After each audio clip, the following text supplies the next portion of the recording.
Hi, I'm Adam, and my wife Priscilla and I have been attending New Hope for 4 years, and I work for Youth for Christ. As we talk this week about going and that part of being the church, it reminds me of what God's called me to do every day. As we go and as we share, you begin to see people's lives change, and that's happened for us here. 2 Easters ago here at New Hope, a young man named Michael was baptized. What you maybe don't know about Michael is that we met him when he was a 7th grader at Williston Middle School. We went and visited a lunch, and this crazy kid comes up to us and sits at our table. We meet him, and he begins coming to campus life, an after-school program.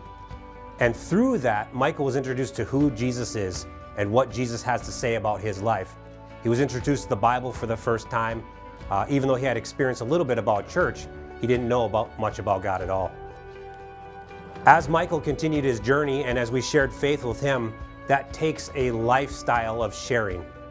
You see, sharing the gospel, we might think about it the way we used to, which is like televangelism or someone comes to a big event. It's much more about sharing with them what God is doing in your life and how He's working and how He also wants to do that in their life. In order to do that, you have to live life together.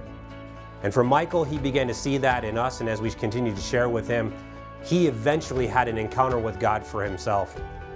He became a part of New Hope just after that and was baptized during Easter. One of the amazing parts for Michael after his baptism is then he took the responsibility on of going sharing the gospel with his friends. And he's invited many of his friends to start a relationship with Jesus. One of them, even he led to the Lord.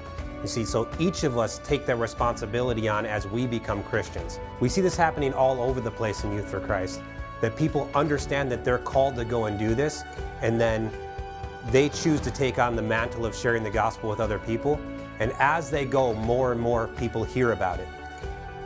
We see young people taking that responsibility for themselves. We have a group called CORE, and this group's heart is to be a missionary to their own campus. They're taking the responsibility of sharing the gospel with their friends because they know what really makes a difference in a person's life is when the Holy Spirit comes into it and changes their heart.